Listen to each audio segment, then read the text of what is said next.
Hi, it's Colleen Schmidt from Divination Counseling Service, here today to present another chart on relationships. Only today I decided to do a business partnership. And it had such an interesting story to it, and it affects all of us. So I thought that would be a great partnership to look at. And so what I'm going to be looking at today is the charts of James Gamble and William Proctor. Yes, Procter and Gamble. So before I begin, as always, I want to just take a moment to say thank you for watching the video. I want to thank particularly my subscribers and donors who've been really helping me to build this channel. I really appreciate, guys, everything that you do. I mostly love the comments. So if you're not a subscriber, I hope you'll consider becoming one. And ultimately, if you would, please like, share, but most particularly comment, because that's my favorite part. So we're going to be looking at the chart of Procter & Gamble. And Procter & Gamble is actually a business that started in 1837.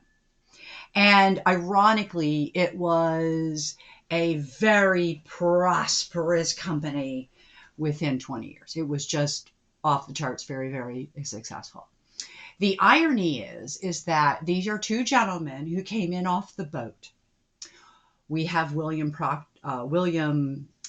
who comes from England, and we have James Gamble, who comes from Ireland. And the irony is they come in on the same boat, and they somehow end up in Ohio, where they meet two sisters, Olivia and Elizabeth Norris. They fall in love with these women, apparently, and marry them. And the father-in-law, so it would be Alexander Norris, I believe was his name, he's the person that encouraged them to go into business together and start the company Procter & Gamble. And William Proctor, this won't be a surprise at all, before he even comes into this country, is already a quote-unquote soap maker. Now, you all know as well as I do that Procter & Gamble has an amazing amount of household products, mostly used in cleaning. I think they actually gave up the snack portion they did have for a while, but they gave that up. So it is, laundry detergents and stuff you use to clean counters. And so I just wanted to point out that the irony is that one of the originators of that company was indeed a soap maker before he even got here. So I love the story so much about how the father-in-law set them up that I decided to really look at these two charts. I went into a little bit more detail with this chart than I have been on some of my relationship charts, only insofar as I wanted to dig a little deeper myself. There are a lot of asteroids that will show up in both of these gentlemen's Hera axes and Juno axes, because of course we're looking at partnerships. But I need you to understand that there's a lot of partnerships at play here. We're not just referring to these two men who become a partner. We're talking about the fact that they're both kind of in a partnership with their father-in-law, and that they're also in partnerships with their wives, even though women don't have a great say about anything in the mid-1800s. They're not given a right to vote. They don't really have a place. But my feeling is that Alexander Norris was a very smart man, and he wanted to make sure that his daughters did well in life. So he did it. He helped them. So I wanted to go through that. So I'll go through some of the asteroids because it's really interesting how it shows up. One of the things I want to point out, I'm not going to go through this because this was time consuming. It was something I just did extra, and I'm not going to put it on the video, but I did put Proctor. I actually used, Gamble's Hera and Juno. And it was amazing how much of Proctor's chart showed up in it. So one of the things I talk about, if you're planning on marrying somebody, if you are planning on going in business with them, there should be a lot of hits between the charts. That just makes it meant to be. Whether they're good or they're bad hits doesn't matter. What matters is there has to be a lot of them. I think that's something that a lot of people miss or misconstrue as they go about looking at charts. So I was so blown away by the amount of William Proctor's chart fitting in with James Gamble's 2 points of partnerships. Okay. Then I realized something a little bit different, that their ascendants of, well, I call it the ascendants. The first one I did, Hera. I'm sorry. I don't know why. I always go back to my old vocabulary. I'm looking at my paper. I know what I'm looking at. Okay.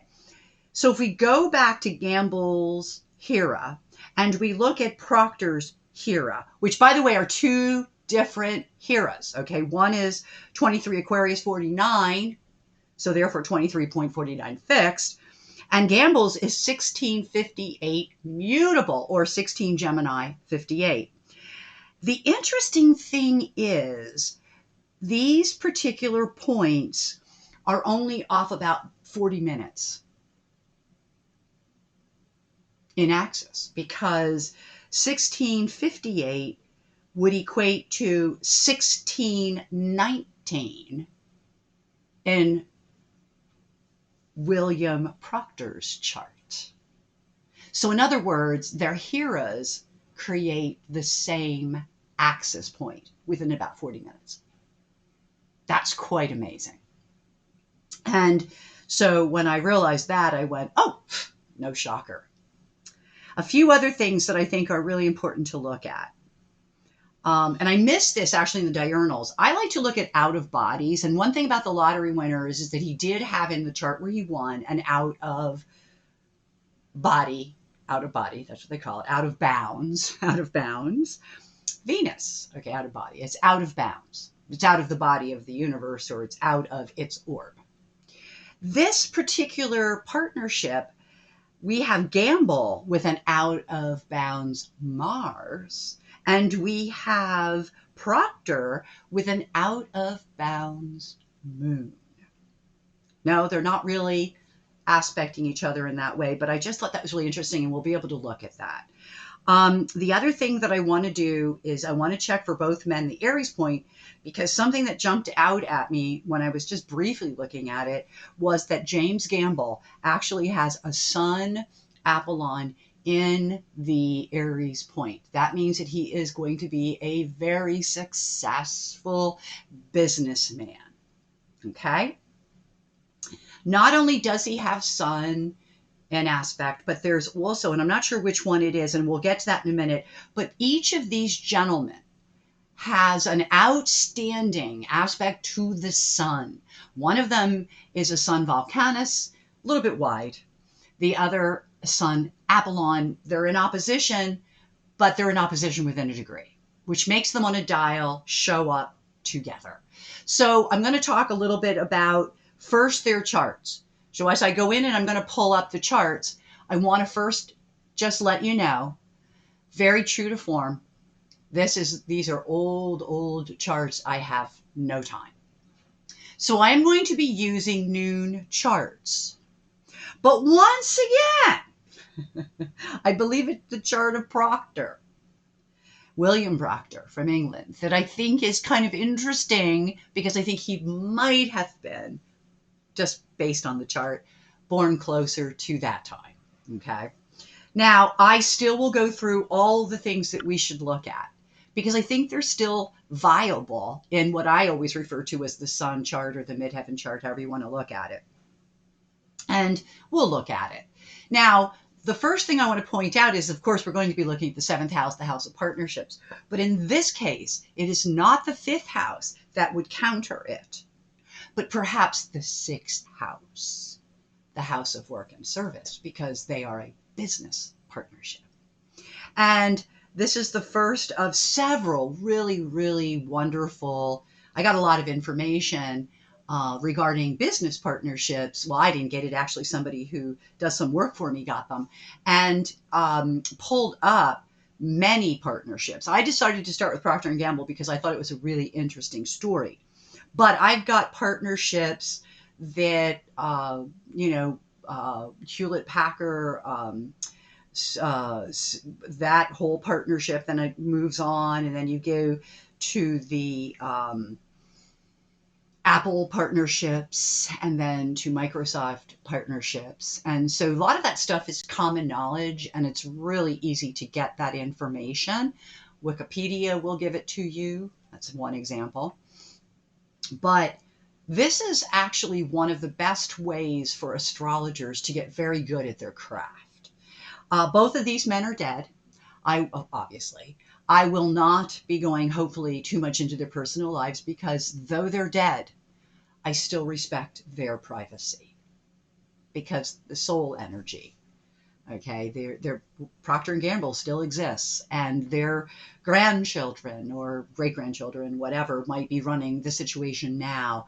So I, out of respect, will probably not go very deeply into these two gentlemen. I will, however, look at them as business magnets, because they are, and I will look at this partnership because that's what we as astrologers are studying. So with that said, let's go in and find that chart. So I have up right now the chart of William Proctor. And he's the one that I don't know, for some reason, I have like this strange sense that perhaps his chart might be closer than James Gamble, but I'm not sure, and I won't swear to it. So I'm going to read these just as they are, Midheaven Charts, and you can see that it falls on the 9th because of it being December. He was born actually in December. So as a December birthday, his midheaven would be further than his sun. Because again, you're going by, in this case, a noon chart, because he was born in England, is only a 10-minute correction, or almost 11-minute correction of time. So as I look at this chart, you see he has a Capricorn moon, and the moon and the sun are straddling what would be that midheaven. Now, what's interesting is that the moon is literally in the sign before the sun, but as you can see, because of the tightness of the houses, they look like they're side by side. So the first thing I want to do is I want to point out that's not what I want to look at. What I want to look at first, remember I'd said about there's some really strong sun stuff. Well, first of all, this sun is only 2 degrees away from this Chiron. And no matter who the astrologer is, that is an aspect, which tells us that William Proctor was probably a very interesting alternative type of character. He wasn't probably very traditional. He was set to be successful because look at this. We only have 2 degrees going the other way with Apollon and the sun. Okay, so now we have Apollon and the sun in opposition, about 2 degrees apart. And then prior to that 2 degrees, you have Chiron. So here's a man who can alternatively work business, and the midpoint will be his sun. So he is destined to be different, and he is definitely different as well as successful. Okay, so when you see that, hold on one moment, please. As always, they're doing work on the street, and even though we hopefully are not hearing this on the camera, it is an absolute irritating situation. So I've done the best I can to try to not have that background going on. So I do apologize if you are hearing it. Hopefully my voice is rising above. A lot of times these microphones are very good at that.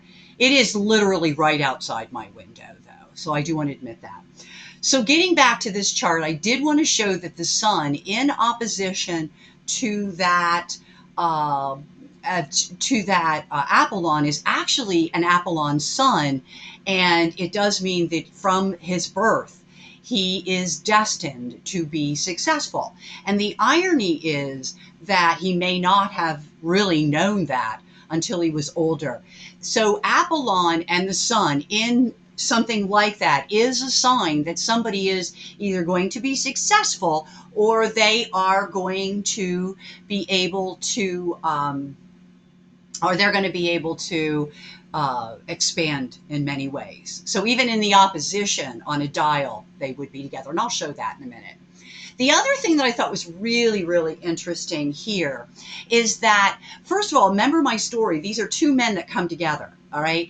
This man has Hera only 4 degrees above the ascendant, actually less than 4 degrees, which means because it's an angle of the chart, it's still in an aspect. It's still in effect. And the irony is that these are people that would do nothing without a partner. And the interesting thing is, as part of the story, is they came in on the boat. So, I don't know when their partnership began. All I know is that it must be pretty important because of what I'm seeing with this chart. And I do kind of feel that 23 degrees, 49 minutes, which they actually have, right there, that actual point is also the axis of James Gamble's Hera as well. So very, very, very interesting. Now, I also noticed this Pluto, and it's again 2 degrees, and 2 degrees does make the aspect. So we have an opposition between Pluto and Jupiter. So that here again, with struggle, with time, he is successful. Pluto, transformation, expansion. Now, it wouldn't be easy because it's an opposition, but the opposition doesn't make it not so. I think that's something really important for people to understand. So I wanted to mention that. So he has all of this stuff. Now, he also has a Neptune conjunct Venus. And, I kind of want to say that is in and of itself incredibly interesting.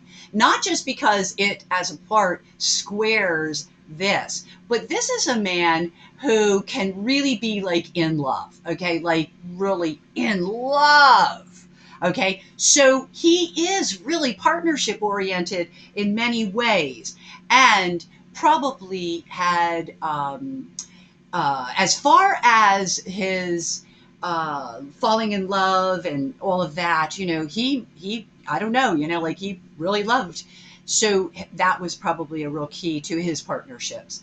So I wanted to go through that. I do want to point out that in this chart, and again, I don't know that this is his real chart, but the 7th house of this sun chart is the sun.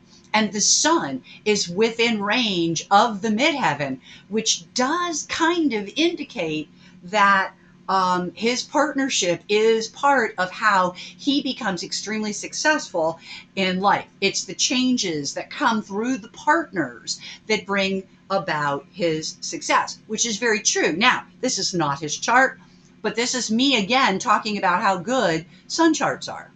So if we go to this chart, which is the 5th house, look where it is, right inside of that midheaven. Well, one of the things that it means to have the moon right at the midheaven in that way is called quick recognition. That is what we say when somebody has that there, whether it be a lunar return, a solar return. That is what that means. Now, this is again a sun chart, but in this sun chart, look at this. His sun rules one partnership house. Now, that would be the 5th house, which is love affairs. But look, 6th house. So his chart didn't change anything. So as I move to the 6th house, which is the house that is going to be more important, it still is ruled by that sun, and it still is applicable. So here's a case where the chart is almost flexible to help us out, which I thought was pretty cool. So I chose the right ones to work with. I did want to start with that. Now, this is what I did, and I did this for each gentleman. And I'm just going to do it briefly because, again, I'm trying to keep these videos a little bit shorter. And also, I think that this background noise is probably going to get to me if I don't go somewhere else in this house to get away from it. So, warning. So here, I did want to show this, though, that there is a Pallas Letitia. Okay, which means in order to please people, this is a man who's capable of changing directions. In doing so, Selena, White Moon Selena is sitting here, which is telling us that he finds new talents. Through this process, this lifetime, he discovers new talents which can be applicated or in application for the world. Okay. So I thought that was incredibly interesting. As a matter of fact, even his Minerva is not, so this is he was political. Okay. Now, was he involved in politics? Probably, because wealthy people tend to think, and no offense to Procter and Gamble, but they tend to think that they should tell the rest of us how to live, which I, of course, do not agree with. I'm not a capitalist. However, it would not be surprising at all for me to learn that William Proctor was involved or dabbled in politics, even if it wouldn't be from the prospects of lobbyists. So there could have been an interplay. But again, I'm not going to go into that stuff too much because I'm not really looking at him. I'm looking at a partnership. But I do want to throw that out there because I think that if any of you out there decides to start looking at some of these big business people and these big business partnerships, do not be surprised to find, as I just did, both Pallas and Minerva in the axis points of the Aries point, because I do believe that a lot of wealthy people are involved in politics, even if it's through the back door. They are trying to get the people to put the laws in their direction. And I think everyone out there knows what I'm talking about. And now you know the first reason why I'm not a capitalist, because that does exist. So then we're over here, and here it is too, to be of service. But it also begs the question, if not in public, does this man appear to be an enabler? He is such a partnership person. And I will tell you that from all of my experiences working with people with very strong Hebes or Ganymedes, that they do tend to help out, enable other people. So just bear that in mind, okay?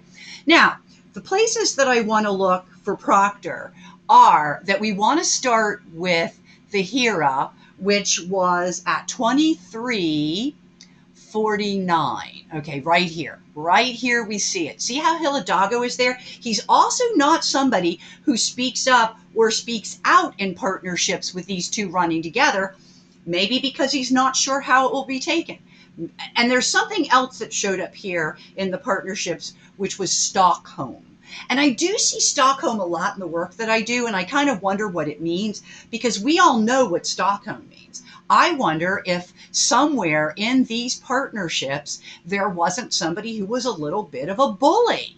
And obviously it was not William Proctor. Okay, that's all I'm going to say. I don't think it was Gamble either, which makes me wonder about the father-in-law.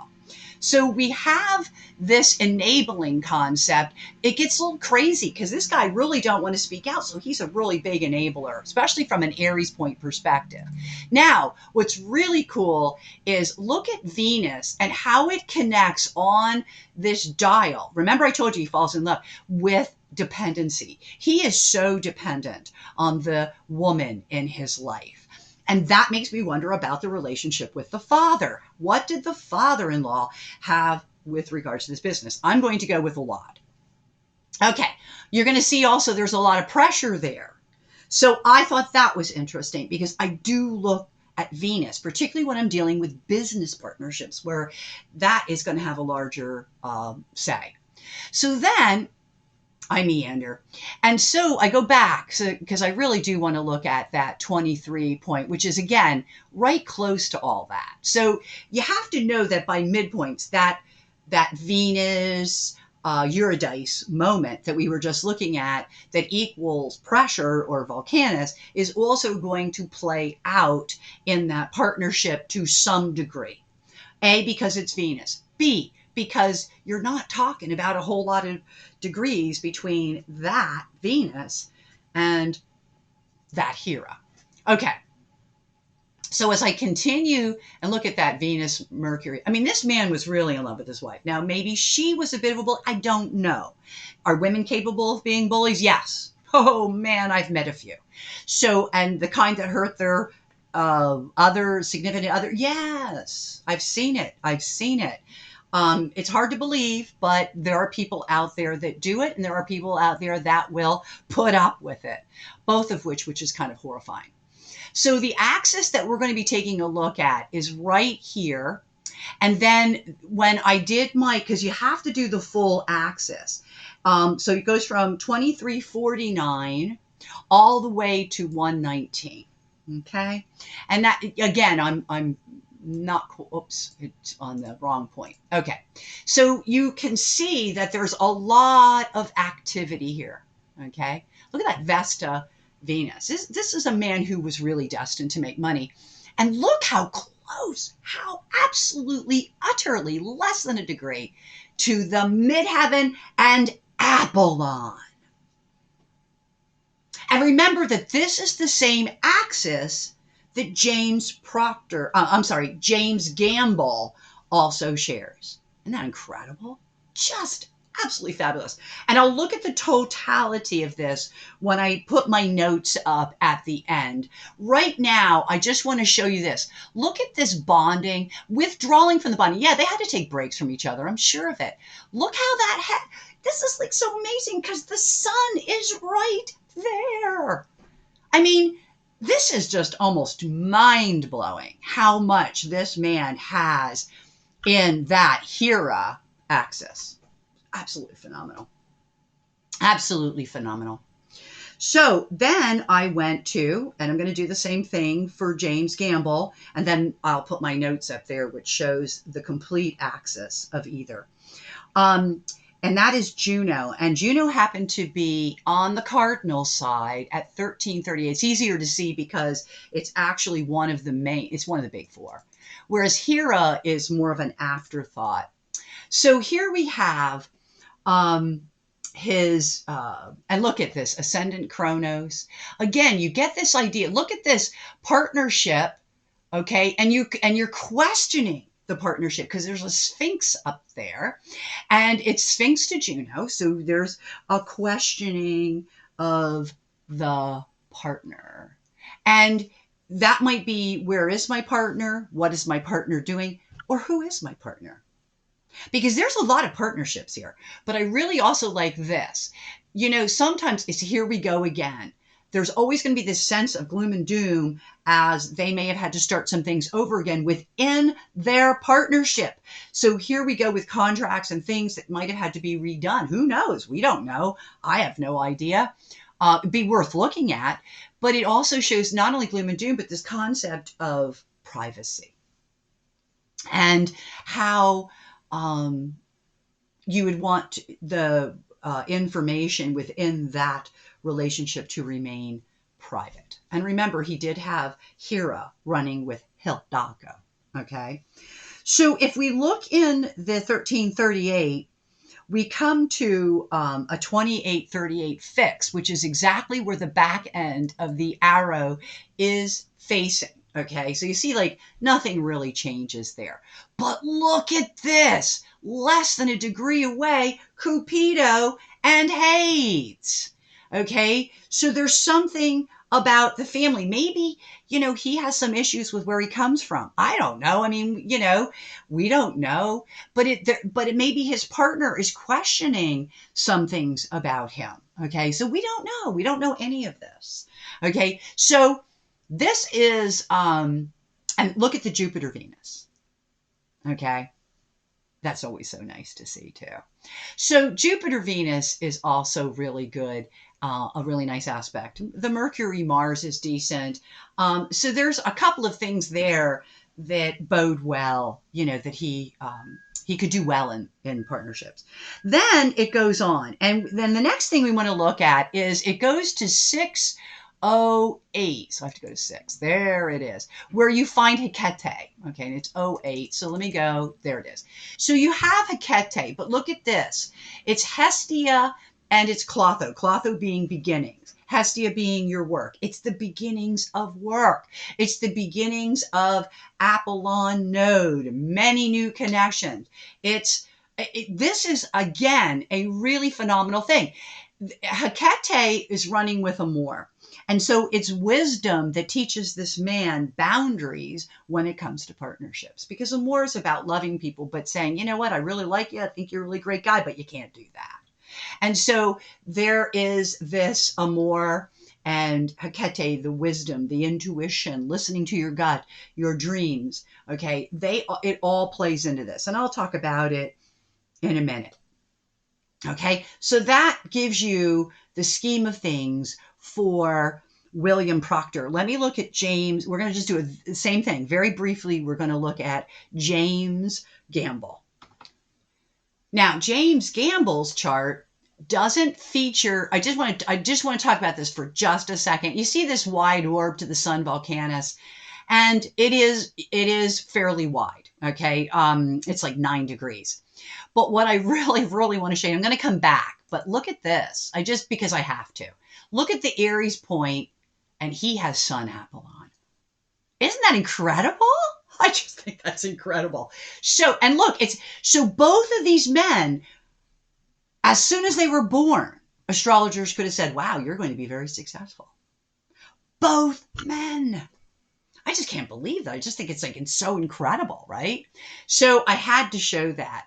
The Midheaven Mercury is really good. He got a lot of Neptune, and we'll talk about that. But he's got a lot of really good stuff too. But look at that. I just was amazed. So we'll come back to that in a second because I want to do this part first. So his chart, I'm not so sure it's very accurate. I do like, though, that his Saturn rules his 6th house, and his Saturn is right at the cusp or right inside of the 2nd house. Now he has both Jupiter and Saturn there, and it would be really interesting because these are usually people who work really hard and they accumulate money, but they never really feel that he never felt. I'm sorry, it's the 3rd house. I'm still going to say what I'm going to say. If this were his chart, with that south node in the 2nd house with the moon, he might have felt emotionally undeserving, or that in some way he didn't have it. And then you have Saturn right inside with Jupiter in the 3rd house. And that is like a push-pull. Now, I don't believe this is his chart. I really don't. Because I don't believe he had a south node in the 2nd house. Not if he were a millionaire before he died, and not with an Apollon and all of that. I mean, he may have come from not so much, but I actually kind of feel that was more William Proctor, but maybe both men. I don't know. This one came from Ireland. And he came from Ireland in the 1830s or 1820s or 1830s. So I think my own family came later than that, so from Ireland. So I don't know what was going on in Ireland in the 1800s. But in any event, okay, this guy, all right, has a couple of really interesting things going for him.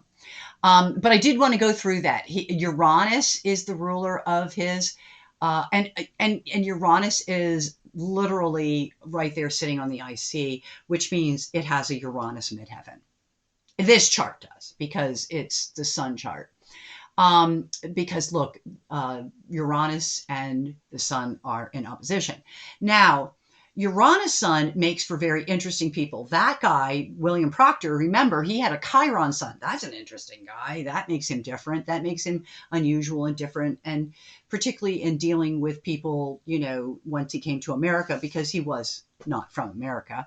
So that could have been a factor. But you know what? James Proctor has Uranus there. Same thing. These are both really different people. So, so as I get into, and by the way, when I did the whole trick thing where I put William Proctor on top of, and actually I used Juno for that one. When I put it into the Juno, it actually featured Proctor's Prometheus, which is an asteroid which is read very much like Uranus, which means he sees him as Uranus as well. So it's really, really interesting. It kind of gives a dynamic of how each of these men saw each other. So in this case, one of the things that I have in question is this moon, and that's because it's only 2.5 degrees in by noon. if he was born at 7 o'clock in the morning, he probably would have had a Leo moon. So I don't know that. I think it's really interesting that he has a dependency asteroid right here at 8 degrees of Leo, and that the dependency is running not just, and by the way, these will not change. It's running not just with Vesta for work and goals, but Hestia, which also means work and goals. So this man was really almost in a way a follower. Okay, there was so much dependency on other people to kind of designate work and goals. So as I read these two charts, I'm going to be perfectly frank here. I think the strong man of this partnership was the father-in-law who put them together. Because I think you have some very talented men, but I think they were really dependent on their partnerships. Okay, so this was a great chart to really kind of look at partnerships with. Okay, so we see this. I mean, and again, I don't think this is the ascendant. I mean, it certainly could be, and he could have been very focused on his work. But I'm really, really thinking that this is not his chart, but these three things are still running together that day. They do not change. Okay. So I want to talk about his 2 points. Okay. So his 16 degrees Gemini, 58 minutes of Hera is conjunct Apollon. Wow, right? Sometimes I get into this stuff and I'm like, oh my God. Remember the sun Apollon of the last person? Yeah, right. He was a Pisces sun, but is it Pisces sun? Yeah, blah, blah.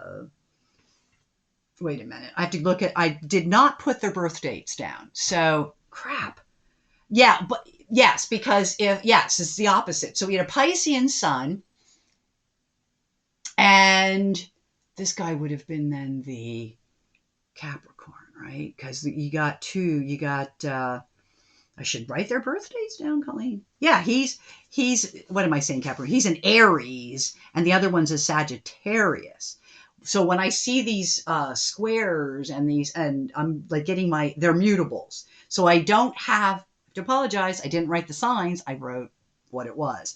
So it's not a Capricorn. It's an Aries, still cardinal, but nonetheless. And the Sagittarius is not Pisces. It's actually Sagittarius. So again, I got them squared, all confused. And I should have known better because it was an opposition to and look at that. So we have a sun Hera. It's one man's sun to the other man's Hera. So we got a partnership. And they both involve Apollon. So from the onset, an astrologer, and by the way, in the 1800s, an astrologer could have read this and been just as accurate as I am. They didn't use asteroids, but they still would have been able to see a lot of that. I think they didn't start really using the trans-Neptunians until the late 1800s. I think it was the 1900s, actually early 1900s, because it got real big in the time of Hitler, and then Hitler came about and tried to destroy it. The astrologers didn't say good things about him. So needless to say, he didn't like them. So although he had his own astrologers who lied to him. Anyway, look at that though. I really love the synchronicity of these charts and how we can say, wow, that astrology is so exciting. So we have that. Now in this case, because we're talking April, the sun is right on that midheaven, and Volcanus is coming to it. But I don't think Volcanus is playing that big of a role. I really don't. So I do want to point that out. I do feel that even though it's an out of sign, there's still a great significance on that Venus, even though that node is about 3 degrees out, less than 3 degrees, believe it or not, but it's still an out of sign. So I still think it's a factor. And it's interesting because Venus is an Aquarius, which is the friends, those are people that their love relationships are usually people that they're also friends with. And in this case, he's probably very good friends with his significant other. But it's, again, Pisces for the node. And Pisces is, Neptune, and that's a lot of, that's like the intangible, like compassion. And now there could be disappointments in these loves, these Venus loves, but these Venus Neptune type love affairs that both these men are involved in. But I think these men really love these women, and that maybe that's the reason why they let the father-in-law, be who he was, because they loved these women, Elizabeth and Olivia. So as I go through this, I do want to show, as I did with the other, here's our Sagittarian Juno. I do want to point out that William Proctor is a Sagittarius sun, and his sun is at 14 degrees. That's right, 14 degrees, and it's 9 degrees away. And it would have to be angular for it to really be an effect. But if it was angular, it would be another hit to the partnership. Again, really successful partnerships, really successful marriages, really things that last. And I'm not talking about how much fighting they do. I'm not talking about that. I'm talking about longevity. They got to have a lot of hits. They really do. Okay. So as we get into this, a couple of things also jump out.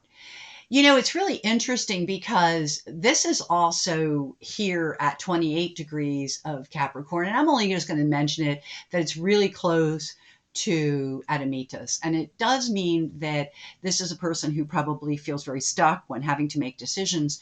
But even more so, there could be some gender factors that come to play, because Lilith is very gender oriented, and this man is stuck in something. So I don't know how that would have played out even in his relationship, but I thought that was pretty interesting. But look at this, Venus node Cupido. So who do we think the significant family was? I'm going to go with his wife. Just had to do it. So again, it's so amazing. James Gamble was probably had to go off on his own quite a bit because he had a tendency to overreact. Yeah, I think it was him. Now, he could have overreacted, but he also could be dealing with overreactions. But look at this. Overreaction, Sun, only 1 degree apart. Opposite Uranus. That's an unpredictable personality. So I think he had an unpredictable personality. Could say he had an Irish temper, perhaps. I don't know. I don't really see it with Mars being in Cancer, but who knows? See, he's really family oriented with that Mars in Cancer, but I think it was his wife's family more than his family. So that's my theory. So what I would do now is what I did before, after I briefly look, is I like to go into the Aries point because I love when stuff like that jumps out at me. And that's the stuff that I really look for in charts of people that have lots and lots of money. It's almost like they don't have to be so capitalistic. I guess they just are. But I think that it just is like, it's just meant to be, it's like a destined type of thing. And we're going to get to that in a minute. Okay. So I just want to briefly look at this.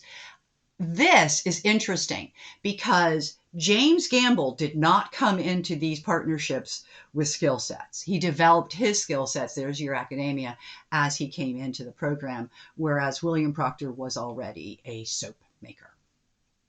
Ivory soap was one of their big products, by the way. So then we come down here and he learns through working with the world. He learns through this learning and through commitment and separation. He's transforming. He's developing skills, White Room Salinas, how, like, here we go, okay, with abundance, okay, so he's a worker bee. Getting and giving help transforms him, okay. He also has a problem speaking out. Hidalgo is very big, particularly in the Aries point. So I thought that was really interesting.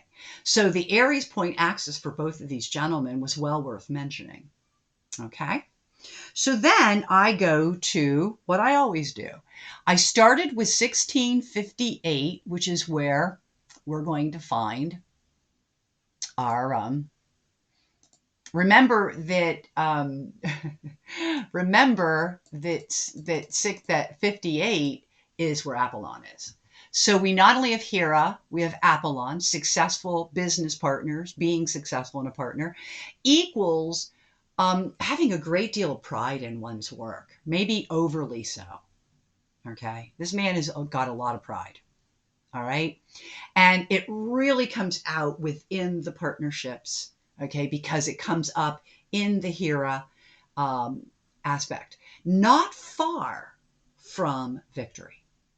But I think this man had to deal with pride issues. Okay. Now, in that same axis, that's our 158 point, that's our 1658 point, and then we're going to go to 2428, because if you add 22 on this, you are going to get 24. Oops, one more, Colleen. There we go. 2428. Look at that. Okay? Equals, are you hold on to your hats, guys, Uranus. Look how close to Neptune. Uranus, Neptune. Yeah.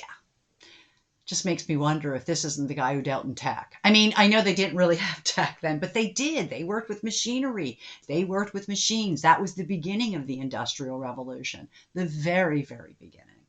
So though things may have been done by hand, I think that was what they were working on. So these are his points that, by the way, also hit William Proctor's points. Okay? So this is the angles where William Proctor also sits. So the Uranus, the Neptune, all of that.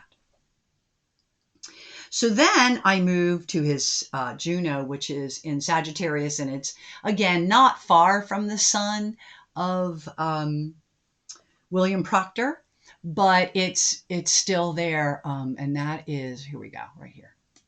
I always take the easier ones, the harder ones first. There we go. So it's at 20, it says 25. Wait a minute, I'm in the wrong spot here. Yeah, there it is. 20. It is 23. Look at how it equals justice, Tisphany, which, by the way, is on here. So it's just really, really interesting that. Hold on a minute. I'm wrong. That is not. That is. So Juno is actually, I thought my numbers were right. Okay. It's 38 again, though. I did have that right. Okay. I'm really screwing up today. I'm looking at my numbers going, wait a minute. No, it's correct now. The sun and the division point are in this particular axis. This is now the Juno axis, and it equals 1044 fixed, which is, which means his partners are authorities. His partner is the soap maker, Kronos. It also means through the partnership that he too becomes an authority figure, and he's very drawn to that because Lilith, the Black Moon Lilith, is up there. Okay, so that also really fits him. So that is really interesting too. I'll get to more information on that. That was a pretty interesting point. Then the other place that we would look is 314 mutable, and needless to say, this is a hot spot. Hold on. Not far from what we call the moon. I'm not sure his moon's here, so I'm not going to put a lot of relevance on it. But look at Melpomene and surprises. And I really feel like there were some problems in this particular partnership. Okay? I really do. Let's see how many things we get from 314. There it is. Look at that. Wow. That's a lot. That's a lot. It inspires him. But not far away is Melpomene and surprises. Again, I think this is the man who is guilty of overreacting. It is about 2 degrees away. It's not real strong. I also feel that there were points where he did go off on his own. We saw that before up here when I was looking at, oh no, it wasn't. It was on the wheel. It was on the wheel. I'll show it again. It was up here. Okay. It was when I was going through his, let me see if oh, here it is. It's his son. It was on his son. With the overreactions, then right here is somebody who goes off on their own. Well, when you switch this out, you can see again that this is somebody who goes off on their own. It may be how he deals with things. Okay. I know people like that. I tend to be like that too. But I think in my way, you don't want to be around me when I'm angry. And so I go off on my own out of necessity because my temper is so bad. So maybe his was too. I don't know. I don't have it on my son, though. I have an out of bounds Mars. He also has an out of bounds Mars. So I think his way of dealing with his out of bound Mars is to go away from people. I had to learn that. I had to learn nobody wants to be around you when you're screaming and carrying on. And now when I scream and carry on, I try to do it in my office with the door closed. He apparently, wiser than me, knew to go off on his own at a very early age. So good for him. So the last part of what I'm going to do is I'm going to throw up all of my notes for the axes that are known as the Hera axis and the Juno axis. And I'm going to put both of these men up on the computer. Everything's in pencil, so it will be visible to you because they're only natal charts. So only pencil. So let me go grab all that stuff. So I'm not going to spend a lot of time on this, but I did kind of want you to see how I worked a little bit and what I came up with. And I can tell you that the makeover, even though it's retrograde, does kind of bode well in Gamble's chart for some of the stuff that I saw with regards to the partnerships. He's somebody who listened to his gut. Banks tells us worth a lot of money. This is all under the guise of Juno. It talks about the money. It talks about the money. It talks about the money. The thing that got me was this Stockholm. Somebody was a little bit of a bully. I don't know who. You know, it says Lima here tells me that somebody was also nice. And then, especially when things are sad and somebody really wanted to be fair, but they had good boundaries. And again, this is where that Chronos is. And this is all Gamble. So you're on the Gamble here. And the same thing, look at Crone actually showed up. Crone, the asteroid, showed up in the ascendant. So he too is an authority. But I do believe that he was a very prideful person. And he was always tempted by that pride. Uranus tells you that he was, just like that Chiron told you, he thinks of his partnership as something that is unpredictable. And there's a 5-minute out on the Neptune. So there were some disappointments. There's that Apollon, particularly as it works with Hestia. So a success in business and work. There's victory. He's very conscious of what's going on. These are retrogrades. Actor Merlin. It just tells you that he was able to bring about things. He was, when I read cards, it would be like the magician. Merlin is like the magician. You're able to actualize things. And he was able to actualize things. And it was all destined. And then there's this Mercury. So also tells wife's probably younger than he is. And then if you go over here, a couple of other things. Here we've got Patsy, a willing victim with mentor. And that is under Hera. All right. But remember that these two gentlemen share this axis. So I thought that was really interesting. Who's the Patsy? Who's the mentor? And is a mentor a willing victim? A lot of questions there. And he had grief. So there's also a lot of complaining within the partnership. A narcissist, people could be selfish. Apollon, even though retrograde, Zeus, even though retrograde. These are like incredible for being able to restrain yourself in order to expand yourself. There's credibility. I wonder, a lot of this there's a lot of health stuff, particularly in his.